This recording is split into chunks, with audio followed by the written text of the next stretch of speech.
Hello friends, welcome back to my YouTube channel 10th expert classes 0.3 में। तो चलिए question number 19 आज हम लोग करते हैं। और जैसे कि आप लोगों को पता होगा, क्वेश्चन नंबर 18 तक मैंने एक एक क्वेश्चन आप लोगों को करा दिया है। अब क्वेश्चन नंबर 19 हम लोग देखने वाला है अभी।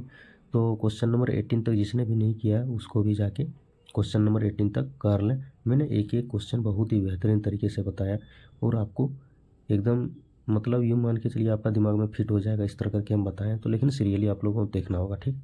तो सीरियली देखिए और हमें बताइए कमेंट में कैसे लगा आप लोगों को, ठीक। तो चलिए अभी हम लोग क्वेश्चन नंबर 19 देखते हैं।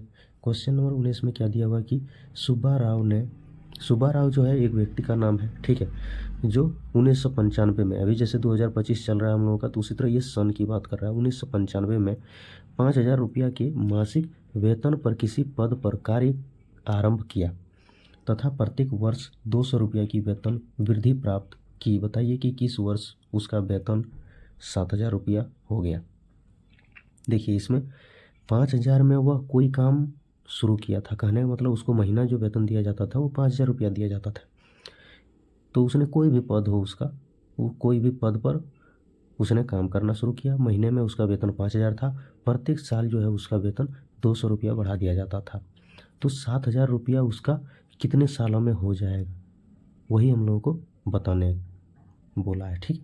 तो चलिए हम लोग क्वेश्चन को सॉल्यूशन करते हैं। क्वेश्चन का सॉल्यूशन यदि हम लोग करेंगे तो सबसे पहले हम लोग क्या लिखते हैं, और ये आपका प्रश्नावली 5.2 समांतर श्रेणी का है, ठीक है। तो देखिए क्वेश्चन थोड़ा अलग है, थ्योरी, इसीलिए इसमें थोड़ा किसी को डाउट हो सकता है, लेकिन क्वेश्चन आप समझ जाइएगा तो फिर आपको पता चल जाएगा कि ये समांतर श्रेणी का क्वेश्चन है, ठीक। तो यहाँ क्वेश्चन में हम लोग सबसे पहले क्या लिखते हैं, समांतर श्रेणी में जो पढ़ते हैं तो उसमें प्रथम पद लिखते हैं। तो प्रथम पद हम यहाँ भी लिखेंगे। प्रथम पद आपका इसमें जब उसने शुरुआत की थी महीने की वेतन तो कितने थी उसकी, तो 5,000 रुपया। तो यहाँ आपको लिखना है 5,000, ठीक है। ये आपका शुरुआती वेतन था उसका। और हर साल जो उसका वेतन में वृद्धि होता था वह कितने का होता था, तो 200 का होता है। हर एक साल के बीच का डिफरेंस यदि 200 200 करके बढ़ रहा है तो डिफरेंस ही हम लोग का क्या होता था, सार्व अंतर होता था।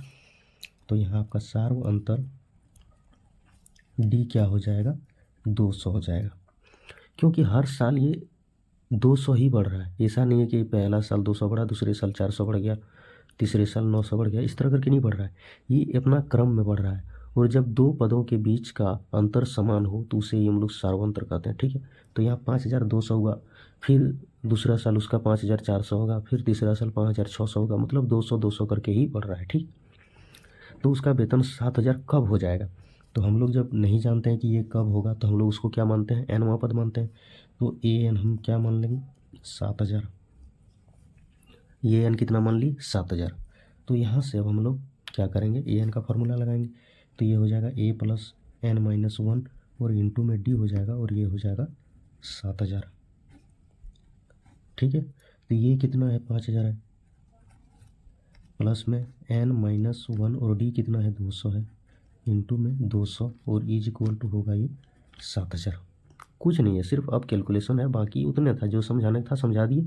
अब आपका क्वेश्चन बनने में कोई भी दिक्कत नहीं होगा, ठीक। अब आगे देखिए, इसमें 5,000 है, उधर कर देंगे 7,000 में 5,000 घट जाएगा।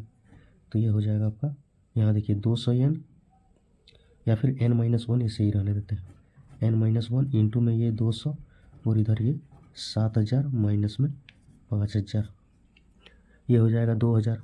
तो एन माइनस 1 आपका कितना आ गया, एन माइनस 1 आपका आ गया, देखिए इसमें ये 7,000 में 5,000 घटा देंगे 2,000 हो जाएगा, ठीक है। और बटे 200 कर दें या यहीं 200 रहने दें, चलिए यहीं भी रहने देंगे। तो ये मल्टीप्लाई में उधर जाएगा तो डिवाइड में होगा, ठीक है। तो यहीं इसको रहने देते हैं, 1 0 से 1 0 खत्म, फिर 1 0 से 1 0 खत्म, और 2 से 20 काटेंगे। देख 2 से फिर दो दो नहीं काट देना, क्योंकि 2 काट दीजिएगा 0 फिर कुछ बचा ही नहीं। तो 2 से अब कितना जाएगा, 10 बार में जाएगा, मतलब आपका N minus 1 is equal to 10 हो गया। कितना हो गया, 10 हो गया। इसलिए आपका एन इज इक्वल टू 10 और ये माइनस में इधर तो उधर चल जाएगा, प्लस में हो जाएगा। तो ये हो जाएगा 10 प्लस 1, ये 11वां। मतलब आपका क्या है कि ये 11वां वर्ष जो होगा वह आपका वेतन कितना हो जाएगा, 7,000 रुपया हो जाएगा। 11 साल होते होते आपका वेतन 7,000 हो जाएगा। ठीक है, तो ये था आपका क्वेश्चन। देखिए कितना छोटा समय निपट गया, देख सकते हैं आप लोग। ठीक है, तो उम्मीद करते हैं कि आप लोगों को समझ में आया होगा। और अब हम लोग एक क्वेश्चन और बचा है मात्र 20 नंबर, उसके बाद 5.3 हम लोग शुरू करेंगे। ठीक है, जो भी क्वेश्चन पूरा नहीं किया हुआ है, 5.2 कंप्लीट नहीं किए हैं, वो पहले कंप्लीट कर लें, उसके बाद फिर क्वेश्चन जो है हम लोग क्वेश्चन 5.3 का करेंगे। ठीक है, अब मिलते हैं हम लोग नेक्स्ट वीडियो में, अभी के लिए इतना ही, थैंक यू।